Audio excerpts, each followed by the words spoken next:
إن الحمد لله نحمده ونستعينه ونستغفره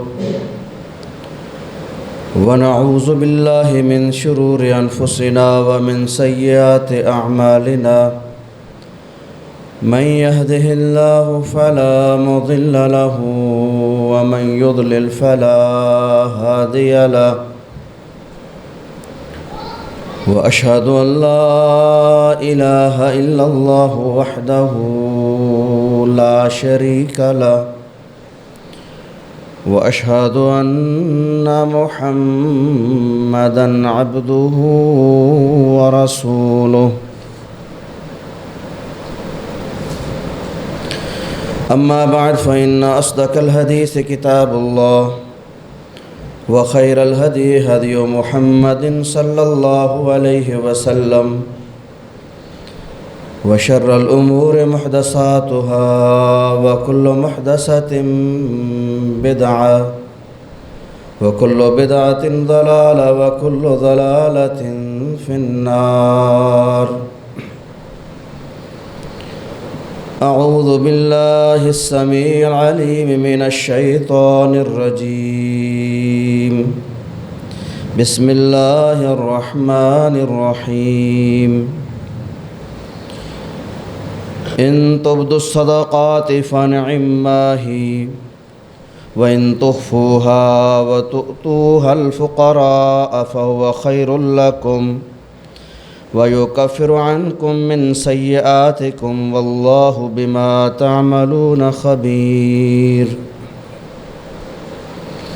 ليس عليك هداهم ولكن الله يهدي من يشاء وما تنفقوا من خير فلأنفسكم وما تنفقون إلا ابتغاء وجه الله وما تنفقوا من خير يوفى إليكم وأنتم لا تظلمون.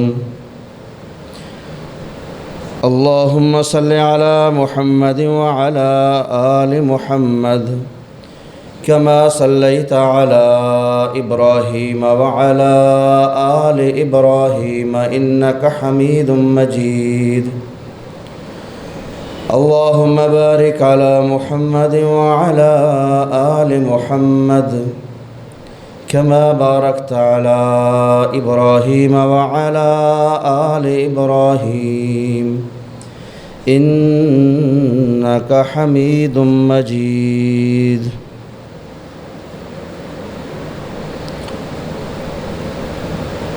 تمام تعریفیں، ہر قسم کی حمد و ثنا اللہ رب العزت کے لیے. درود و سلام امام الانبیاء ختم النبیین حضرت محمد صلی اللہ علیہ وآلہ وسلم کی ذات اقدس پر.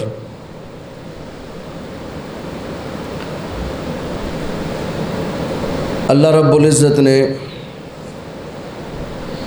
اسلام کو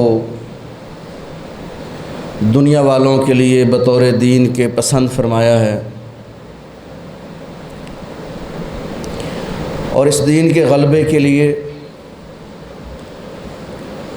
اللہ رب العزت نے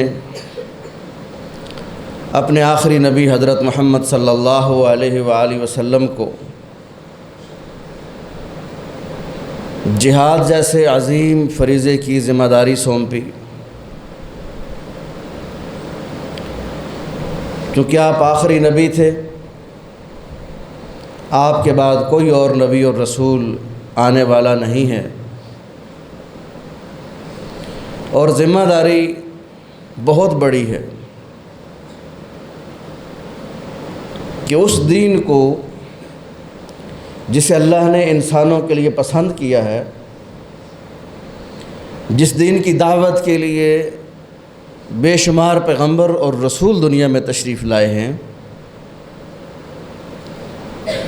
آپ صلی اللہ علیہ وآلہ وسلم نبوت کے اس سلسلے کی آخری کڑی ہیں. آپ کے بعد کوئی نبی اور رسول نہیں ہے. اس لیے آپ کی ذمہ داری سب سے بڑی یہ ہے کہ آپ اس دین کو تمام ادیان پر غالب کریں۔ یہ دین تمام دینوں پر غالب ہو، دنیا کے اندر کوئی نظام، کوئی سسٹم، کوئی ازم اسلام کے مقابلے میں غالب نہ ہو۔ یہ ایک بہت بڑی ذمہ داری ہے۔ یہ جو آج امت کے بہت بڑے طبقے کو جہاد کی سمجھ نہیں آتی، وہ جہاد کو مختلف انداز سے سمجھنے کی کوشش کرتے ہیں، پھر الجھن کا شکار ہو جاتے ہیں۔ اور امت کے اندر ہی ایسے لوگ بھی موجود ہیں جنہوں نے ہمیشہ ہی جہادی دستوں، مجاہدین کے قافلوں کو روکنے کے لیے طرح طرح سے تعویلات کر کے جہاد کے راستے روکنے کی کوشش ہر دور میں کی ہے۔ لیکن اگر آپ اسی بات کو سمجھ لیجئے کہ آپ صلی اللہ علیہ وآلہ وسلم اس لیے تشریف لائے ہیں کہ آپ اس دین کو تمام دینوں پر غالب کر دیں، اتنی سی بات ہی ساری بات سمجھا دیتی ہے کہ غلبہ ایسے تھوڑی ممکن ہے۔ غلبہ دعوت و تبلیغ سے تو نہیں ہوگا۔ غلبے کے لیے ضروری ہے کہ وہ تمام رکاوٹیں دور کی جائیں جو دین اسلام کی دعوت کے راستے میں کھڑی ہوں، اور اگر وہ رکاوٹیں کھڑی رہیں، دنیا کے اندر وہ قوتیں، طاقتیں موجود رہیں، اور آپ یہ سمجھیں کہ آپ اسلام کو غالب کر رہے ہیں یا کر لیں گے، تو یہ ممکن نہیں ہے۔ ہجرت کا سفر کر کے مدینے میں آئے، سفر کر کے حضرت علی رضی اللہ تعالیٰ عنہ ان تمام رکاوٹوں کو ہٹانا، دور کرنا اور اسلام کے دعوت کے راستوں کو خالی کرنا، تاکہ اسلام اپنی اس منزل کو حاصل کر سکے جو اللہ تعالیٰ نے اپنے حبیب حضرت محمد صلی اللہ علیہ وسلم کے ذمہ لگائی ہے، وہ غلبہ اسلام۔ یہ وہ لفظ ہے جس سے آج کفار کو چڑ ہے، اور مسلمان بیچارے مرعوب ہیں، مفادات کے ہاتھوں مجبور ہیں۔ آج امت کا بہت بڑا طبقہ صرف اور صرف معدے سے سوچتا ہے۔ غلبوں کے لیے تو قربانی ہے، جہاد کے لیے تو قربانی ہے، دنیا میں غلبے، دنیا میں عزتیں، دنیا میں یہ مقام قربانیوں کے بغیر نہیں ملتے۔ نبی صلی اللہ علیہ وآلہ وسلم کی ساری زندگی ہمارے سامنے بہترین نمونہ ہے، تکلیفوں سے بھری ہوئی ہے، مصائب سے، قربانیوں سے، نہ صرف آپ کی پوری جماعت کی قربانیوں سے مزین ہے۔ یہ غلبے ایسے ہی حاصل نہیں ہوئے۔ بیت اللہ کی چھت پہ چڑھ کے بلال نے اذان ایسے ہی نہیں کہہ دی، رومی فوجیں تبوک میں آنے سے ایسے ہی نہیں گھبرا گئیں، جزیرۃ العرب میں تمام طاقتیں اور قوتیں توڑ کر اسلام کے راستوں کو ہموار ایسے ہی نہیں کر دیا گیا۔ اس کے پیچھے قربانیوں کی داستان ہے، رسول اللہ صلی اللہ علیہ وسلم کی سیرت ہے، قربانیوں کے ساتھ بھری ہوئی زندگی ہے، تب جا کر یہ مقام حاصل ہوا ہے، تب جا کر مسلمانوں کو عزتیں ملی ہیں، تب جا کر غلبے حاصل ہوئے ہیں، تب جا کر بیت اللہ کی چھت پہ کھڑے ہو کر بلال نے آواز دی ہے، اللہ اکبر کی صدائیں بلند کی ہیں۔ یہ حاصل کرنے کے لیے بڑی قربانیاں دینی پڑیں۔ آپ ذرا اندازہ کیجئے، احد کے میدان میں 70 صحابہ شہید تھے، 70 لاشیں، مدینہ تھا کتنا؟ ٹوٹل لوگ تھے کتنے؟ کوئی گھر ایسا نہیں ہے جس گھر میں کسی شہید کی میت نہ پڑی ہو، کوئی گھر ایسا نہیں ہے جس گھر میں کوئی زخمی نہ پڑا ہو۔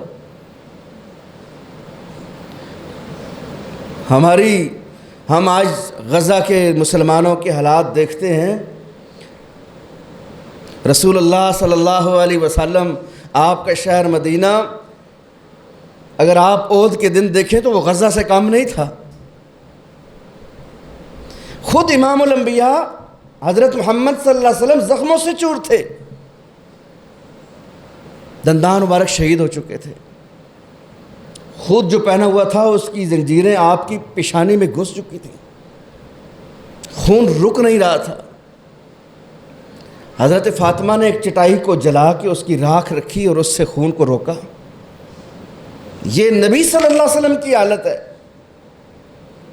اور سامنے پورے میدان کے اندر آپ کے جلیل القدر صحابی، آپ کے دائیں بائیں رہنے والے، آپ کے قریبی، آپ کے صف اول کی جماعت، ہراول دستے کے لوگ، آپ کے سگے چچا حضرت حمزہ رضی اللہ تعالیٰ عنہ، مصعب بن عمیر جیسے لوگ، وہ میدان کے اندر کٹے پھٹے پڑے تھے۔ حمزہ کی لاش کا مسئلہ ہو چکا تھا، کلیجے نکالے گئے، کان کاٹے گئے۔ یہ منظر اللہ کے نبی اپنی آنکھوں سے دیکھ رہے ہیں۔ یہ غلبہ اسلام تحریروں تقریروں سے نہیں آتا، غلبہ اسلام کے لیے خون بہانے پڑتے ہیں، قربانیاں دینی پڑتی ہیں۔ اور صحابہ نے، یہ لوگ ہی ایسے تھے، اللہ تعالیٰ نے ان کو چن کے اپنے نبی کو دیا۔ یہ چنی ہوئی جماعت ہے۔ آج لوگ ان پر اپنی زبانیں لمبی کرتے ہیں، ہزاروں کمزوریوں کے باوجود اللہ تعالیٰ نے ان کو اسلام کے غلبے کی ہراول دستے کے اندر منتخب کیا تھا۔ یہ وہ لوگ ہیں جنہوں نے اپنے خون سے، اپنے پسینوں سے، اپنے مالوں سے اسلام کے اس پودے کو سینچا ہے، قربانیوں کی لازوال داستان رقم کی۔ ایسے ایسے لوگ گھر چھوڑ کر، کاروبار چھوڑ کر، ہجرت کا سفر کر کے مدینے میں آئے۔ حضرت علی رضی اللہ تعالیٰ عنہ ایک واقعے میں بیان فرماتے ہیں، میں صبح ہی صبح مسجد میں آیا تہجد کے وقت، تو میں نے مسجد کے دروازے کے ساتھ ایک صحابی کو دیکھا، اس کو میں نے پہچان لیا، جو مکے میں رہ گیا تھا، ہجرت کر کے آنے والے کو کہتے ہیں میں نے دیکھا، میں نے اس کو پہچان لیا اندھیرے کے اندر، اس کے جسم پر پورا لباس نہیں تھا۔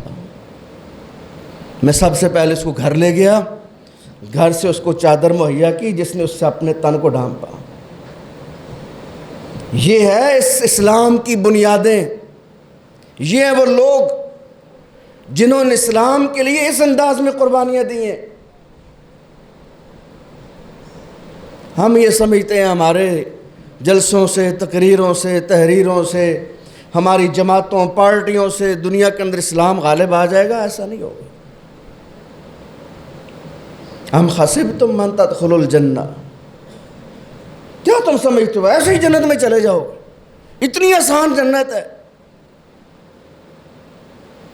ذرا تم سے پہلے جو لوگ گزرے ہیں ان کو دیکھو نا، وہ بھی جنتوں میں مسافر تھے۔ وہ جو جنتوں کے مسافر تھے وہ کیسے جنتوں کی منزل پر پہنچے، ان کو دیکھو، پھر اپنے آپ کا محاسبہ کرو تم کہاں کھڑے ہو۔ وَلَمَّا يَأْتِكُمْ مَثَلُ الَّذِينَ خَلَوْا مِنْ قَبْلِكُمْ مَسَّتْهُمُ الْبَأْسَاءُ وَالضَّرَّاءُ وَزُلْزِلُوا، جو جنت کے مسافر ٹھہرے، جو جنتوں کے سفر پہ نکلے، فرمایا ہم نے ان کو جھنجھوڑ کے رکھا ہے، ہم نے تکلیفوں میں، لڑائیوں میں، جنگوں میں ان کو جھونکا ہے، ہم نے مصیبتوں کا شکار کیا ان کو، ہم نے ان کو جھنجھوڑ کر رکھ دیا، یعنی اتنا آزمایا ان کو کہ جھنجھوڑ کر رکھ دیا۔ یہاں تک کہ نبی بھی اور اس کے ساتھ آنے والے لوگ، ایمان والے بھی پکار اٹھے، متی نصر اللہ، اللہ کی مدد کب آئے گی؟ ہم نے کیا بھی کچھ نہیں ہے، اور اب ہم سوال کرتے ہیں پتہ نہیں اسلام کیسے غالب ہوگا۔ بھائی کیسے غالب ہوگا؟ تاریخ ہمارے سامنے نہیں ہے، پہلے سے ایک لائن ہمارے سامنے موجود نہیں ہے سیرت کی، کیسے غالب آیا؟ اسی نہج پر آئے گا، اسی طریقے پر آئے گا۔ پھر وہ طریقہ دیکھ لو، جیسے وہ تھے ایسے ہو جائیں گے تو اسلام غالب ہوگا۔ جتنے دور ہوتے چلے جائیں گے اتنی منزل بھی دور ہوتی چلے جائیں گے۔ اگر دیکھنا ہے کیسے غالب ہوگا تو ان کو دیکھو انہوں نے کیسے کیا۔ گھر چھوڑ دیے، بیویاں بچے چھوڑ دیے۔ یعنی آپ اندازہ کریں مکے والوں نے لباس بھی اتار لیے کہ یہ بھی مکے میں رہ کے تم نے حاصل کیا تھا، تم نے اگر جانا ہے تو جاؤ۔ پھر جسم پر ٹاٹ لپیٹے ہوئے تنے تنہا سفر کرتے ہوئے، پیدل مارچ کرتے ہوئے مدینے میں پہنچے، رسول اللہ صلی اللہ علیہ وسلم کے قریب آئے، پھر بدر میں کھڑے ہوئے۔ اللہ اکبر۔ میرے محترم بھائیوں، یہ بڑی مشکل داستان ہے، یہ قربانیوں کی داستان ہے، یہ جان و مال سے اللہ کے دین پر فدا ہونے والوں کی کہانی ہے۔ یہ اسلام کے غلبے کا راستہ آسان نہیں ہے۔ دنیا کے اندر ساری کفریہ طاقتیں اس دین کو، اسلام کو دنیا سے مٹانے کے لیے اپنے تمام تر وسائل کے ساتھ دنیا میں کھڑی ہیں۔ میڈیا کا دور ہے، کون سی چیز ہے جس کی خبر آپ کو نہیں ہے؟ مجھے بتائیے، آج کفریہ طاقتیں اپنے تمام تر وسائل اسلام کی دعوت کو روکنے کے لیے نہیں جھونک رہے۔ ہر وہ جماعت، ہر وہ پارٹی، ہر وہ شخصیت جو غلبہ اسلام کے سفر پر ہو، اسلام کے غالب ہونے کی بات کریں، دنیا میں اللہ کے حق کی بات کریں، وہ شخصیت، وہ جماعت، وہ پارٹی دنیا میں قابل قبول نہیں ہے۔ آپ تبلیغ کے قافلے روانہ کریں، اسلامک سینٹر کھولیں، یورپ میں کھولیں، برطانیہ میں کھولیں، امریکہ میں کھولیں، افطاریاں کروائیں، سحریاں کروائیں، تراویحاں پڑھیں، سیرت کے جلسے منعقد کریں، پیر کھڑے کریں، پیروں کے غول یورپ کے سفر کریں، وہاں سے چندے بٹور کے لائیں، اپنی خانقاہیں بنائیں، امت کو اس طرف محبت مشن پر کھڑا کر دیں۔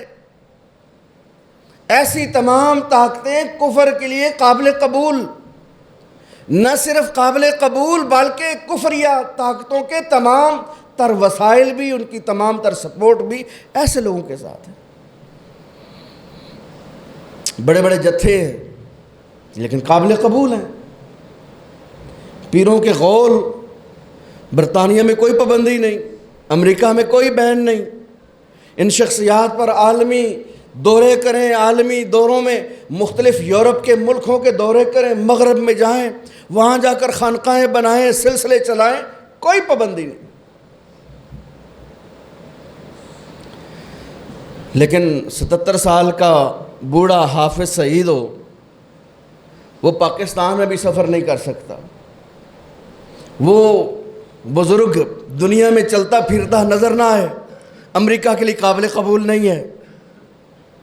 پاکستان پر تمام تر دباؤ، پریشر، FATF کی پابندیاں صرف ایک شخص کو روکنے کے لیے، یہ لوگ نظر نہیں آنے چاہیے۔ بھئی کیا ہے یہ؟ ان کے پاس ہے کیا؟ ان کی تعداد کتنی ہے؟ لوگ ہمیں کہتے ہیں بھئی تمہاری تعداد ہی کتنی ہے؟ ہم کھڑے ہو جائیں تو ہمارے ساتھ کتنے لوگ کھڑے ہوں گے؟ بلکہ الیکشن میں تو ہمارے بھائیوں نے ہمیں یہ کہا، اور تو شہر چ 100 ووٹ نہیں لبنا، یعنی ہمارے ساتھ حمایت میں 100 بندہ کھڑا ہونے کے لیے ان کے ذہن میں تیار نہیں ہے۔ پھر بھائی کفر کو ہم سے کیا تکلیف ہے؟ جب ہمارے پاس اتنی تعداد نہیں ہے، ہمارے پاس اتنے لوگ نہیں ہیں، تو ان کو کیا مسئلہ ہے اس جماعت سے؟ ایک بوڑھے شخص سے جس کی عمر 77 سال ہے،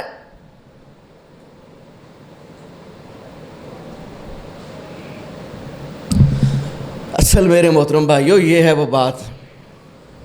دنیا میں ہر وہ شخص، بوڑھا ہو، جوان ہو، مرد ہو یا عورت ہو، جو دنیا میں اسلام کے غلبے کی بات کرے، تو اس کا مطلب ہے یہ اس مشن کی بات کر رہا ہے جس مشن پر اللہ نے اپنے آخری نبی کو بھیجا ہے۔ غلبہ اسلام کی بات کرنے والا، اس کا مطلب یہ ہے کہ وہ دنیا میں کفر کے نظاموں کو برداشت کرنے کے لیے تیار نہیں ہے۔ وہ اپنی تمام تر دستیاب وسائل کے ساتھ کفریہ نظاموں کو دنیا سے ختم کرنے کے لیے میدان عمل میں ہے۔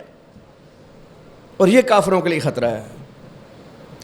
وہ ملکوں میں موجود حکمرانوں کو خطرہ نہیں سمجھتے، بڑی بڑی اسلامی جماعتوں کو وہ اپنے لیے خطرہ نہیں سمجھتے، وہ غول کے غول پیروں کے خانقاہوں کے ان کو اپنے لیے خطرہ نہیں سمجھتے۔ ان کے لیے خطرہ وہ ایک شخص بھی ہے جو غلبہ اسلام کی بات کرے۔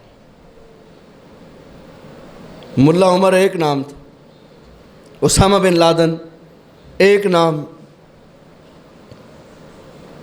اللہ اکبر۔ کشمیر میں دیکھ لیں، آسیہ اندرابی ایک نام، خاوند 26-27 سال سے جیل میں، اس وقت تقریباً 4-5 سال سے وہ اللہ کی بندی بھی مسلسل جیل میں۔ دنیا میں ایسے جتنے لوگ آپ دیکھیں گے ان کے لیے دنیا تنگ کر دی گئی ہے۔ کیوں؟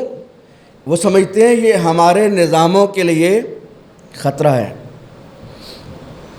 یہ بات کریں گے، قوموں کو جگائیں گے، مسلمانوں میں شعور دیں گے، مسلمانوں کو ان کی ذمہ داری کا احساس دلائیں گے۔ اگر یہ کھڑے ہو گئے اور لوگ ان کے ساتھ جڑ گئے تو یہ ہمیں دنیا میں ٹف ٹائم دیں گے، ہمیں کھڑا نہیں ہونے دیں گے۔ آپ پڑھیے، بات لمبی ہو جائے گی، میں دوسری طرف نکل جاؤں گا۔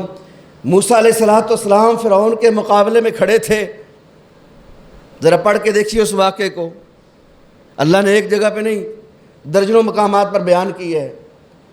ایک موسیٰ علیہ السلام، اور صرف ایک مطالبہ ہے کہ میری قوم جس کو تم نے غلام بنا کے رکھا ہوا ہے اس کو آزاد کر، اور جو تو اپنی پوجا کروا رہا ہے یہ بند کر۔ ایک مطالبہ۔ اور فرعون نے کتنے پاپڑ بیلے، جادوگر اکٹھے کیے، تماشے لگائے، بہت کچھ کیا۔ کہتے ہیں مجھے ڈر یہ ہے، مجھے مینڈیٹ دو، میں اس کو لٹکا دوں، اس لیے کہ مجھے ڈر ہے یہ تمہارا دین بدل دے گا، یہ نظام بدل دے گا۔ یہ غلبہ اسلام کی بات کرتا ہے، یہ اکیلا بندہ نہیں ہے، یہ صرف غلامیوں کی بات نہیں کر رہا، یہ تمہارا دین بدلے گا، یہ تم سے تمہارا ملک چھیننا چاہتا ہے۔ حالانکہ موسیٰ علیہ السلام نے کوئی ایسا مطالبہ ان سے نہیں کیا تھا۔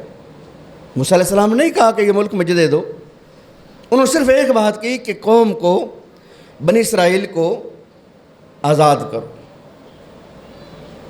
لیکن فرعون نے اس کو فوری طور پر اپنی سیاست کے لیے، اپنی صدارت کے لیے، اپنی فرعونیت کے لیے، اپنے نظام کے لیے موت تصور کیا۔ وہ سمجھ گیا کہ یہ صرف ایک شخص اور ایک مطالبہ نہیں ہے، جو میرے مقابلے میں کھڑا ہو گیا اس کا مطلب ہے کہ وہ اس نظام کو توڑنا چاہتا ہے۔ اصل بات یہ ہے، آج بھی دنیا کے اندر جتنی طاقتیں کفریہ موجود ہیں ان کو پتہ ہے یہ جماعتیں کتنی ہیں، ان کے لوگ کتنے ہیں، یہ الیکشن میں کھڑے ہو جائیں ان کو سپورٹ نہیں ملتی، ان کے اپنے لوگ ان کے ساتھ کھڑے نہیں ہوتے۔ لیکن وہ خطرہ کس کو محسوس کرتا ہے؟ ایمانداری سے اپنے آپ دل سے پوچھیے، وہ مسلمانوں کی فوجوں سے خائف نہیں ہے، وہ مسلمانوں کے اسلحے سے خائف نہیں ہے، وہ اپنے سارے اسلحے کے انبار لے کر افغانستان میں 20 سال جھک مار کے جا چکے ہیں۔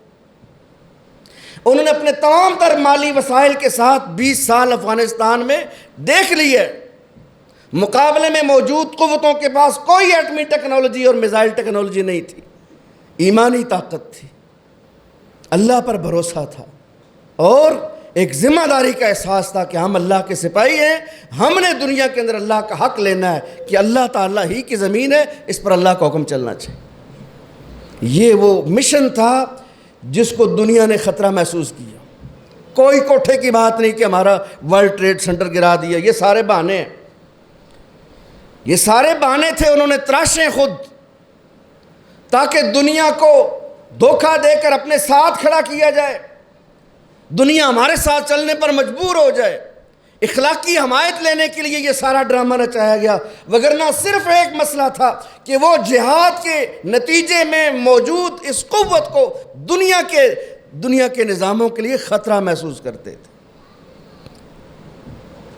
کہ یہ طالبان جہاد کی پیداوار ہے، اور جہاد کی پیداوار سے آنے والی یہ طاقت اگر افغانستان میں مضبوط ہو جاتے ہیں، حکومت مستحکم ہو جاتی ہے، مسلمانوں کو اس ملک میں امن دستیاب ہو جاتا ہے، تو پھر یہ فکر، یہ سوچ دائیں بائیں دوسرے ملکوں میں پہنچے گی، پاکستان میں پہنچے گی، یہ سعودی عرب میں جائے گی، یہ عربوں میں جائے گی، یہ انڈونیشیا ملیشیا میں جائے گی، یہ جہادی جرثومیں دنیا میں پھیل جائیں گے، تو دنیا میں ہم نے جس طرح بدماشی سے مسلمان حکومتوں کو اپنا تابع بنایا ہوا ہے، یہ ہمارے چنگل سے نکل جائیں گے، دنیا میں غلبہ اسلام کی تحریک کھڑی ہو جائے گی، یہ خلافت کے سفر پہ روانہ ہو جائیں گے، یہ مسلمانوں کو اکٹھا کرنے والی سوچ پیدا کر لیں گے۔ اس لیے اس قوت کو آگے بڑھنے سے پہلے کچل ڈالو۔ لیکن ہوتا وہی ہے، وَمَكَرُوا وَمَكَرَ اللَّهُ وَاللَّهُ خَيْرُ الْمَاكِرِينَ۔ ایک تدبیر ان کی ہے، ایک پلاننگ ان کی ہے، ایک پلاننگ آسمان پر اللہ بناتے ہیں۔ اللہ کی پلاننگ، اللہ کی تدبیر مضبوط ہے۔ یہ بھائی جو گھٹنوں کے ساتھ ٹیک لگا کے بیٹھے ہوئے ہیں، یہ چھوڑ دیں۔ بزرگ آدمی کے لیے تو میں پہلے بھی کہتا رہتا ہوں، جمعے کے آداب میں یہ نہیں۔ جمعہ یعنی آپ اندازہ کر لیں کہ جمعے میں صرف اگر آپ دوسرے کو کہتے ہیں نا، وہ کھیل رہا ہے کسی چیز سے، اس کو کہتے ہیں نا بھائی نہ کر، تو اس سے بھی آپ کا اجر ضائع ہو جاتا ہے۔ یعنی اتنی اہمیت ہے خطبے کی۔ تو خطبے میں آتے ہیں تو توجہ میری طرف رکھیں تاکہ کوئی چیز آپ کے پلے پڑے۔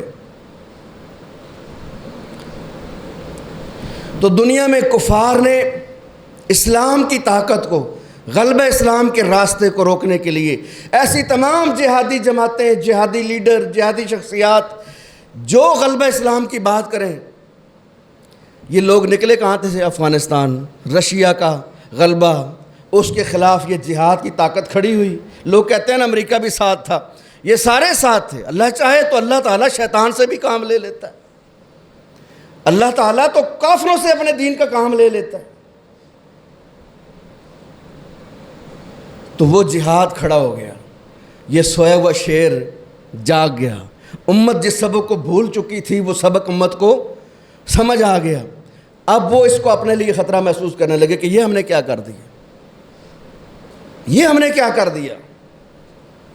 وہ تمام جہادی سوچ رکھنے والے لوگ دنیا کے اندر، ان کے سفر پر، آنے جانے پر پابندیاں ہیں، اقوام متحدہ کی قراردادیں، ریزولوشنز، یہ لوگ سفر نہیں کر سکتے، یہ میڈیا ٹاک نہیں کر سکتے، یہ بیان نہیں دے سکتے، یہ پبلک سے خطاب نہیں کر سکتے، یہ عوام الناس کے اندر آ نہیں سکتے۔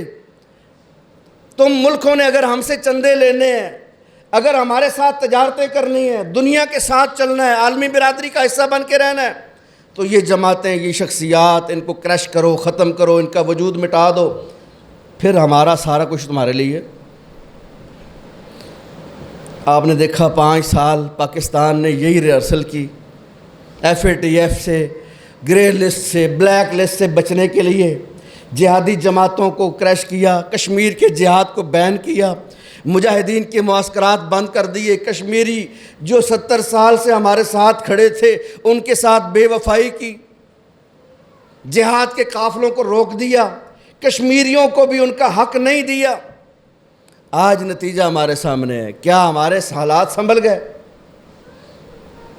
ہم 5 سال پہلے جن حالات سے دو چار تھے، آج FATF سے ہم نکل گئے، گرے لسٹ سے ہم نکل گئے، بڑی خوشی ہوئی۔ لیکن آج ہم بحیثیت قوم دیکھیے کہ کیا ہمیں کچھ حاصل ہوا؟ بلکہ آج 5 سال کے بعد ہمارا دیوالیہ نکلا ہوا ہے، ہماری سیاست کا، معیشت کا، تہذیب کا، قومیت کا۔ آج پورا پاکستان بکھرا ہوا ہے، نفرتیں ہیں، بغض ہیں، دشمنیاں ہیں۔ لوگ مذہبی فرقہ واریت کو روتے تھے، اس وقت سیاسی فرقہ واریت نے پاکستان کا تیا پاچا کر دیا۔ مذہبی فرقہ واریت تو بہت پیچھے رہ گئی، شیعہ سنی کے جھگڑے تو بہت دور چلے گئے۔ اس وقت سیاست نے پاکستان کا ستیہ ناش کر دیا۔ نہ معیشت ہے، نہ معاشرت ہے، نہ سیاست ہے، نہ حکومت ہے۔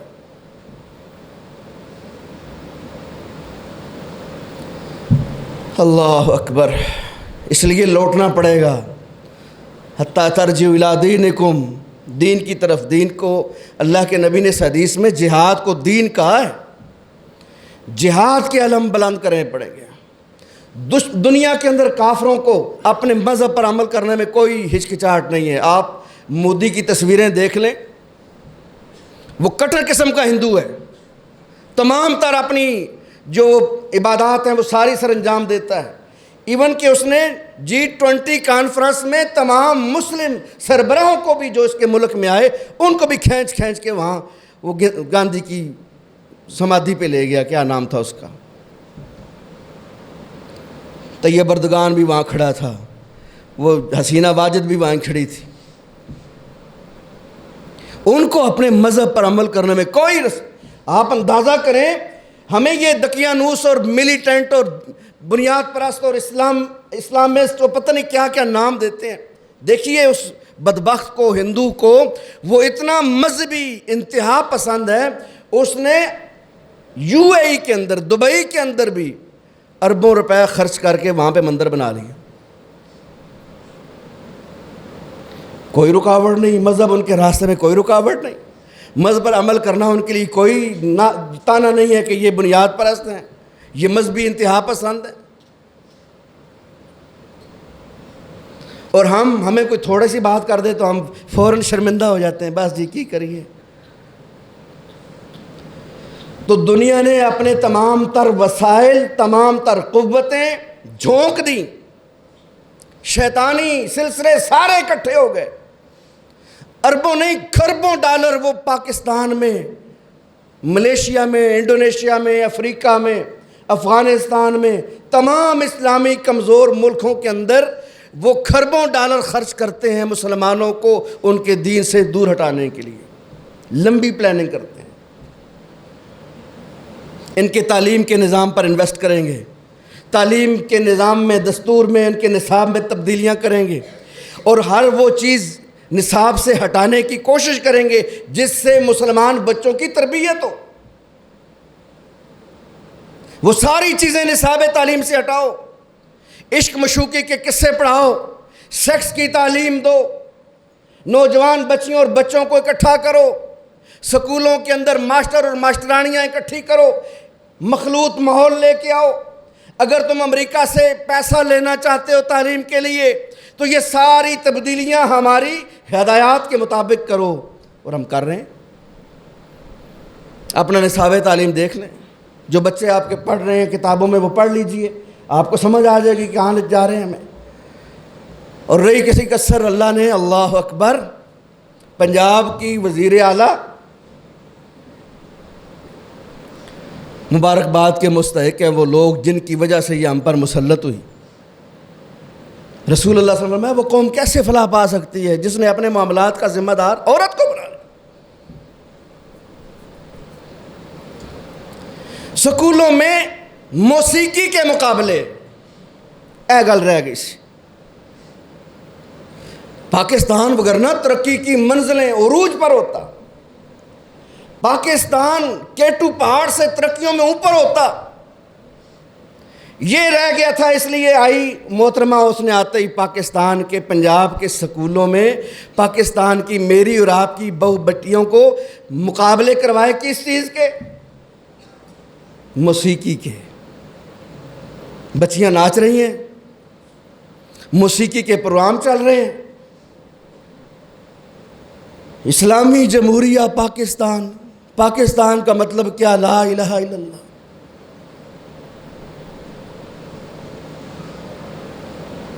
میرے محترم بھائیوں، یہ بڑے لمبے چوڑے منصوبے کافر لے کر آتے ہیں. وہ جو پیسہ دیتے ہیں، جو مال خرچ کرتے ہیں، وہ ایسے ہی نہیں دے دیتے. وہ پاگل نہیں ہیں. ہمارے ساتھ ان کو کوئی ایسی خاص محبت نہیں ہے. ہمارے ساتھ محبت ہوتی تو فلسطین میں ہمارے نہتے بچوں پر بمباریاں کیوں کرتے؟ 37,000 مسلمان بچے اور خواتین گھروں میں نہتے بارود کا شکار ہو گئے. اتنے ہمارے مخلص ہیں کہ وہاں ہمارے بچوں کو مارتے ہیں اور پاکستان میں ہمارے بچوں کے لیے تعلیم کے لیے پیسے دیتے ہیں.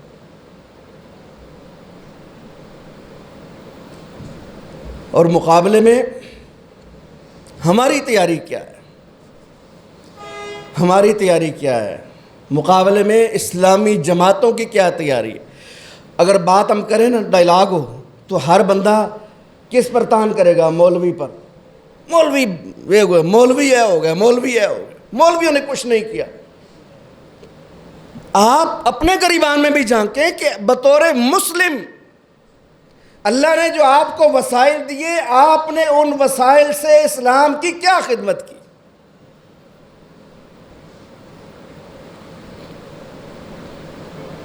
اگر کافر اربوں ڈالر خرچ کر کے مسلمان ملکوں کے اندر اپنے تعلیمی نظام لاتے ہیں، اسکول بناتے ہیں، کالج اور یونیورسٹیاں کھولتے ہیں، اللہ نے تم لوگوں کو بھی وسائل دیے تھے، تم نے ان وسیلوں سے، ان مال سے، اللہ کی دی ہوئی نعمتوں کے ساتھ مسلمان ملکوں کے اندر کون سے ایسے خوبصورت تعلیمی ادارے کھڑے کر دیے جس سے اپنی نسلوں کو بچا سکو؟ ہیں کوئی؟ لے دے کے آپ کے پاس صرف ایک مسجد یا مدرسہ بچتا ہے، ایک مسجد یا مدرسہ۔ مساجد کی جو حالات ہیں وہ آپ بھائیوں سے ڈکے چھپے نہیں ہیں۔ میں نے اس دن عرض کیا تھا نا کہ کم از کم مجھ سے پوچھیں تو صحیح یار یہ کیسے چلتا ہے۔ مجھ سے مراد صرف میں نہیں ہوں، مجھ سے مراد آپ کے محلے کی ہر وہ مسجد ہے، مجھ سے مراد چکوال کے اندر ہر وہ اسلامی مدرسہ ہے۔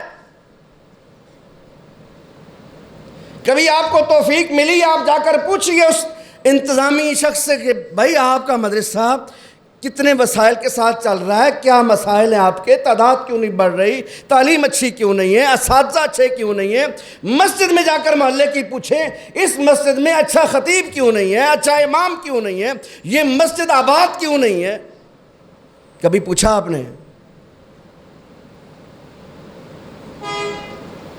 کدھر لے کر جائیں گے ان مالوں کو، ان وسائل کو جو اللہ نے آپ کو دیے؟ کہاں لے کر جائیں گے؟ ساتھ تو جائیں گے نہیں آپ کے، یہیں چھوڑ کر جانا ہے، پیچھے جھگڑے ہی ہیں۔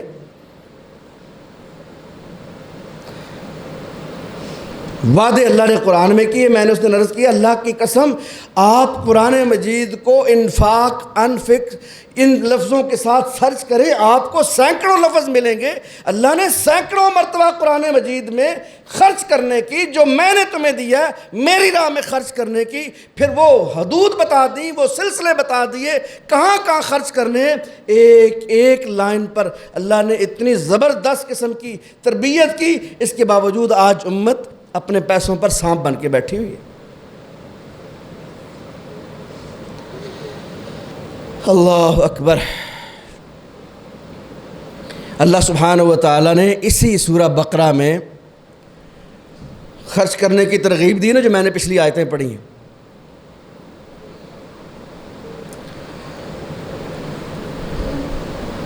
اللہ تعالیٰ فرماتے ہیں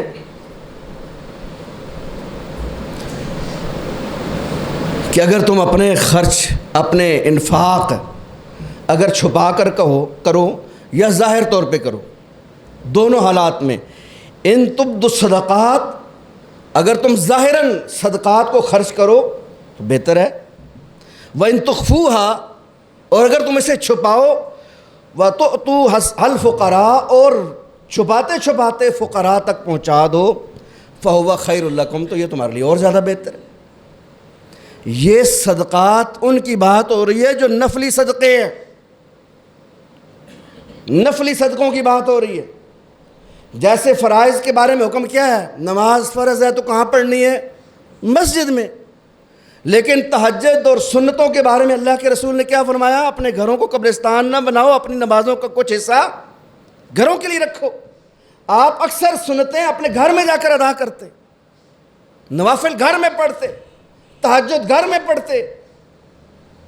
تو جو نفلی صدقے ہیں ان کی اور بات ہے، جو فریضہ ہے اس کے لیے بھلے کوئی سمجھے کہ یار یہ تو دکھانے کے لیے پڑھتا ہے، بھائی اس نے تو پڑھنی ہے، مسجد میں جانا ہے، لوگ تو دیکھیں گے۔ اس لیے فرض زکوٰۃ کے لیے بہتر یہ ہے کہ لوگوں کے سامنے ادا کرے تاکہ اس پر زکوٰۃ کی چوری کا تانا نہ لگے۔ ہاں جو نفلی صدقے ہیں ان کے بارے میں رسول اللہ صلی اللہ علیہ وسلم فرمایا نا 7 خوش نصیب آدمی جن کو عرش کا سایہ ملے گا، ان میں سے ایک وہ بھی ہوگا جس کا دایاں ہاتھ خرچ کرتا ہے اور بائیں کو پتہ نہیں چلتا۔ یہ نفلی صدقے ہیں۔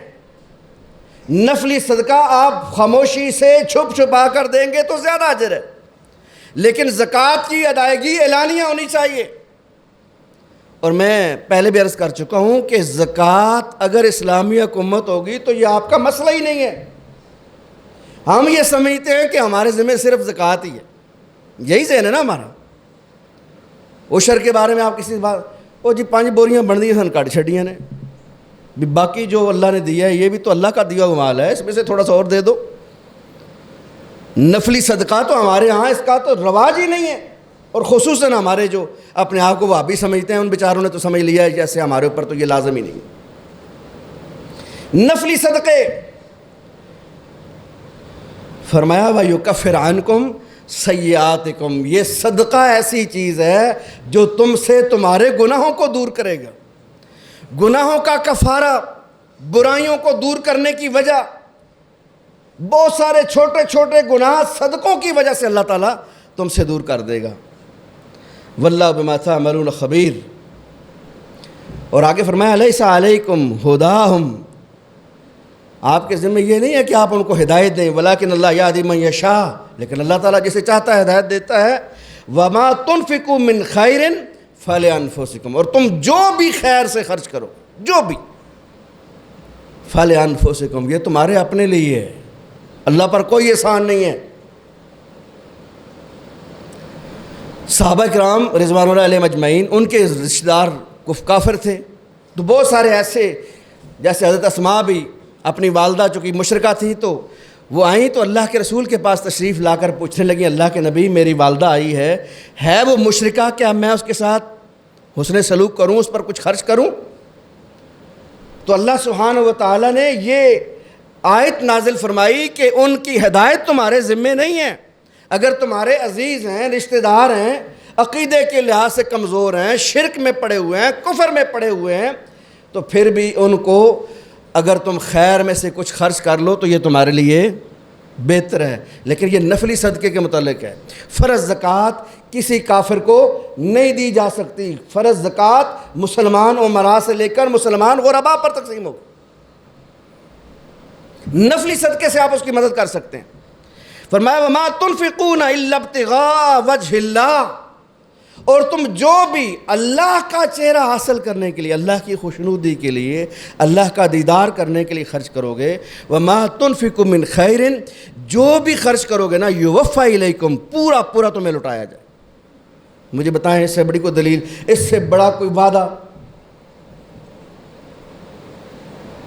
بی فار یو، فلاں فلاں، ان کمپنیوں میں آپ نے اپنے ساری زندگی کی جمع پونجی آپ نے جھونک دی، اور نے کہا جی آپ کو 10% منافع دیں گے ہر مہینے۔ کنے سن جنہ اپنی ساری جمع پونجی روڑ دیتی اتھے؟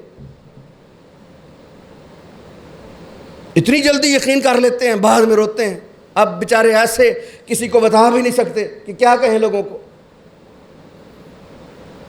تو فرمایا جو بھی خرچ کرو گے نا، یوفی الیکم، تمہیں پورا پورا لوٹایا جائے گا، وانتم لا تظلمون، ظلم بھی، کوئی زیادتی تمہارے ساتھ نہیں ہوگی، پورا پورا بدلہ ملے گا۔ اللہ اکبر۔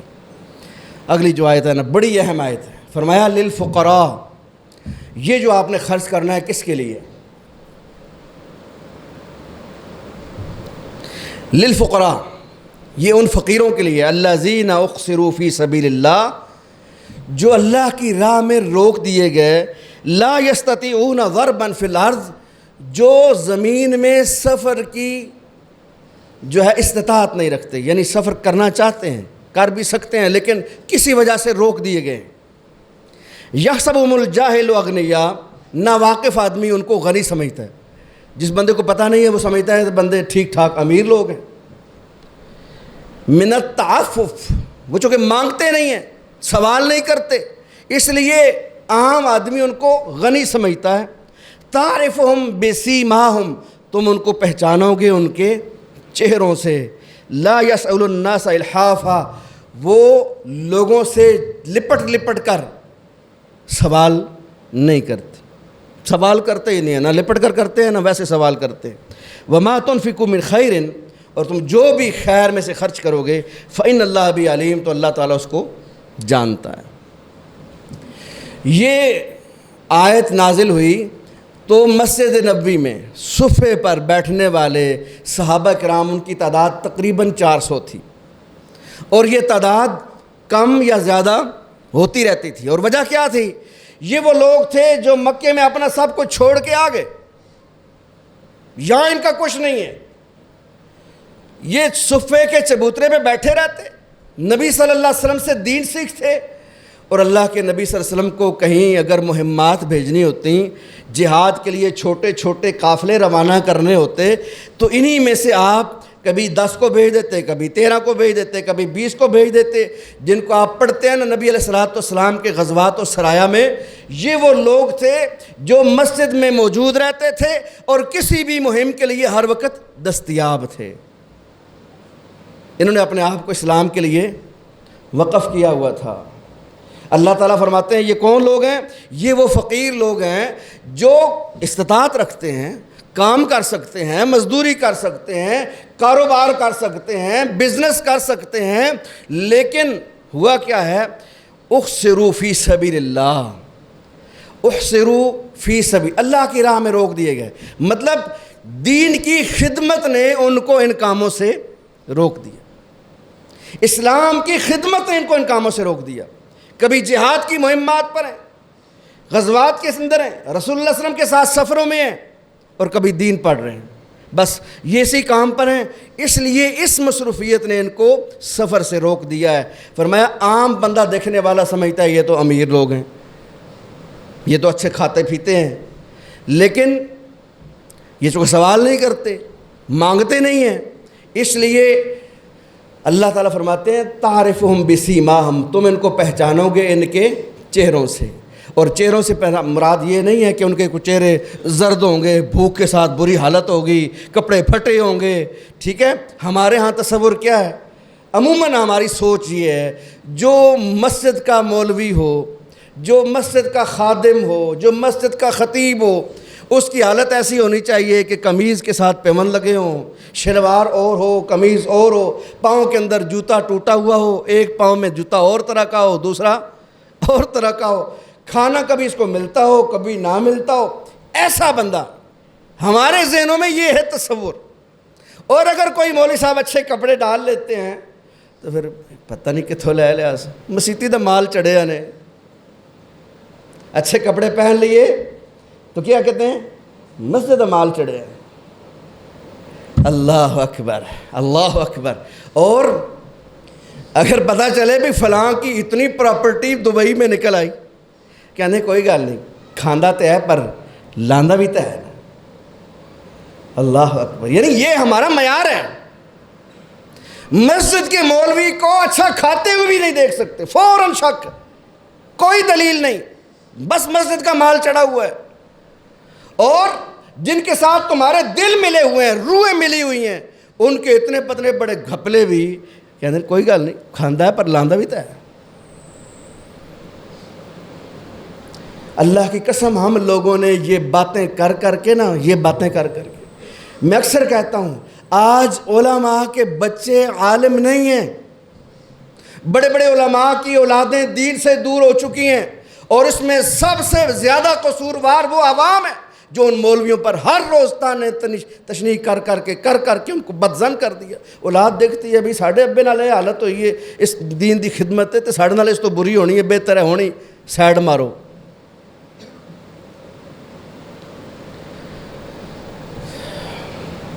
یہی وجہ ہے کہ بھئی ڈاکٹر صاحب گھر میں سوئے ہوتے ہیں، اس کے گلے میں لاکھوں روپے آ چکا ہوتا ہے، تو بھئی کی کرنا ہے پڑھ کے؟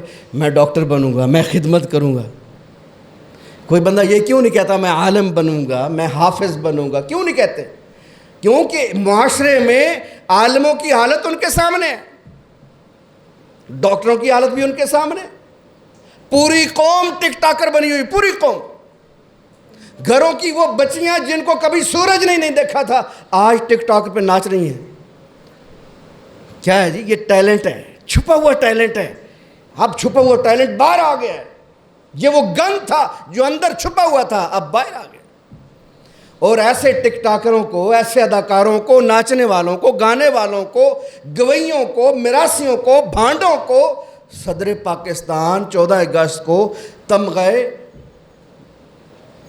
تمغے بصالت، تمغے شجاعت، تمغے فلاں، تمغہ فلاں، ان کو تمغے، مولویوں کو تانے، یہ خدمت کی ہم نے، اور آج ہمارے سامنے اس کا نتیجہ ہے مسجدیں خالی پڑی ہیں، مسجدوں کے اندر کوئی ذمہ دار اچھا عالم آپ کو نظر نہیں آئے گا۔ یہ ایک دن میں تبدیلی نہیں آئی، یہ فصل تیار کرنے میں ہم نے 20 سال لگائے ہیں، اب یہ نتیجہ نکل آیا ہے۔ آنے والے سالوں میں یہ نتیجہ اور بھیانک انداز میں ہمارے سامنے سر اٹھا رہا ہے۔ اس لیے میرے محترم بھائیوں، اپنی بات مختصر کروں، اللہ کے لیے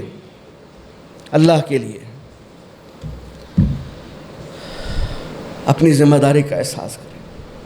یہ مسجدیں، یہ مدارس، یہ مذہبی جماعتیں اسلام کا اثاثہ ہیں، باوجود ہزاروں خامیوں کے۔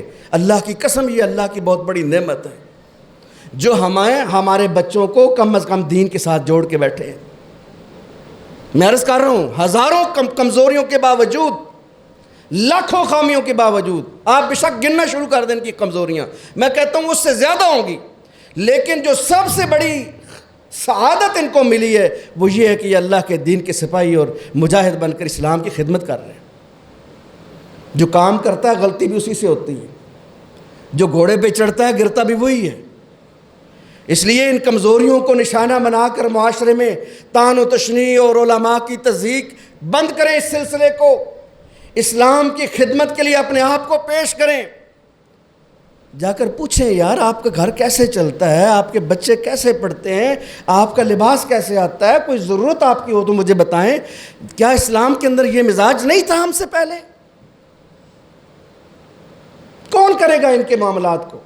یہ جو خرچ آپ کرتے ہیں نا، جو آپ اللہ کی قسم سب سے بہتر خرچ، یہ جو اللہ تعالیٰ قرآن مجید میں جا کر گھر میں پڑھیے، للفقراء الذین احصروا فی سبیل اللہ، یہ جو اللہ کے راستے میں روکے گئے ہیں، یہ آپ سے بہتر بزنس مین ہو سکتے تھے۔ آپ مت سمجھیں کہ آپ سب سے اونچے بزنس مین ہیں، آپ سے بہتر ٹیلنٹ رکھتے ہیں بزنس کا، لیکن اللہ نے ان کو توفیق دی، یہ اسلام کی خدمت میں لگ گئے، مدرسے بنا کے بیٹھ گئے، مسجدیں بنا کے بیٹھ گئے، خطبے دے رہے ہیں، نمازیں پڑھا رہے ہیں، بچوں کو تعلیم دے رہے ہیں، مدارس کے اندر آپ کے بچوں کو اسلام کی تعلیم دے رہے ہیں۔ یہ صدقہ جاریہ مسلسل جاری ہے، یہ لوگ آپ کے تعاون کے مستحق ہیں، اور ان کے ساتھ تعاون آپ کا کوئی احسان نہیں ہے، یہ آپ کی ذمہ داری اور فریضہ ہے۔ کریں گے انشاءاللہ؟ بھول جاتے ہیں آپ، ایک جمعہ چنگا پڑھا دئیے، بڑے 2 دن جذبے نال نکل دیں، پھر کدی کسی یہ بھی نہیں پوچھا بھائی یار اے پکھے چلدے سست ہو جاندے نے، کیپیسٹر بھی چینج ہوندے ہیں، کی خیال ہے؟ او یار انہوں نے تو حکومت دیندی ہے، کننا کہ دیندی ہے حکومت؟ کدی یہ بھی تو پوچھ لیا کرو آ کے، یار موٹر سڑ گئی ہے، موٹر کیویں ٹھیک ہوئی ہے؟ یار پکھا سڑ گیا ہے، پکھا کیویں ٹھیک ہویا؟ اے صفاں پرانیاں ہو گئی ہیں، نویاں کیویں آئی ہیں؟ ٹوٹیاں خراب ہوئی ہیں، نویاں ٹوٹیاں کیویں لگ گئی ہیں؟ کون پوچھے گا آ کر؟ دبئی والوں کو بلائیں، قطر والوں کو بلائیں کہ ہم مسجد چکوال میں بنا کر بیٹھے ہیں، ہمیں یہ کام کرنے ہیں تو آپ ہمیں بھیجیں پیسے۔ آپ ہیں، میں ہوں، ہم اس مسجد کے نمازی ہیں، جس طرح اس مسجد کے نمازی ہیں، آپ کہیں اور بھی تو نماز پڑھتے ہوں گے، آپ کے محلے میں بھی تو کوئی اور مسجد ہوگی، جا کر پوچھیں، اپنی خدمت پیش کریں، اتنی اللہ نے آپ کو توفیق دی ہے، جائیں، انشاءاللہ جو آپ خرچ کریں گے نا، یوفا الیکم، اللہ کا وعدہ ہے، پورا پورا لوٹاؤں گا، اور فرمایا وَأَنْتُمْ لَا تُظْلَمُونَ، زیادتی نہیں ہوگی، یقین کر لیں انشاءاللہ، خرچ کر کے دیکھیں، اللہ توفیق عطا فرمائے۔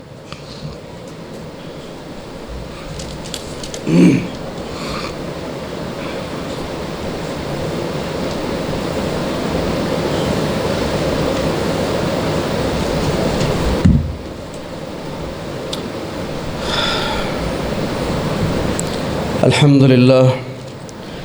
للہ نحمده ونستعینه ونستغفره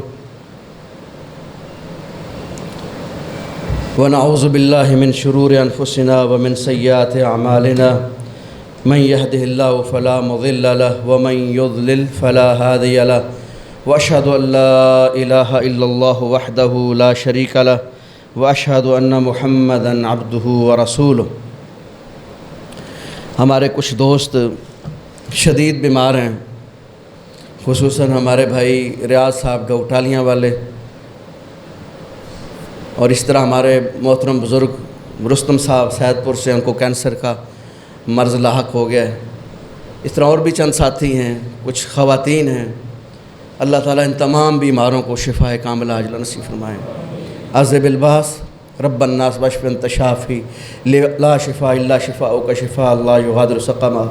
اللہم اشف مرضنا مرضى المسلمین، اللہم اشف مرضنا مرضى المسلمین، اللہم اشف مرضنا مرضى المسلمین، اللہم اعز الاسلام والمسلمین، اللہم اعز الجہاد والمجاہدین، اللہم انصر المجاہدین فی کل مکان، اللہم انصرهم واحفظ من بین ایدیہم ومن خلفہم وعن ایمانہم وعن شمائلہم ومن تحت ارجلہم، اللہم احفظ بما تحفظ بعبادک الصالحین، یا حی یا قیوم برحمتک نستغیث، وصلی اللہ علی نبینا محمد وآلہ وصحبہ اجمعین برحمتک یا ارحم الراحمین۔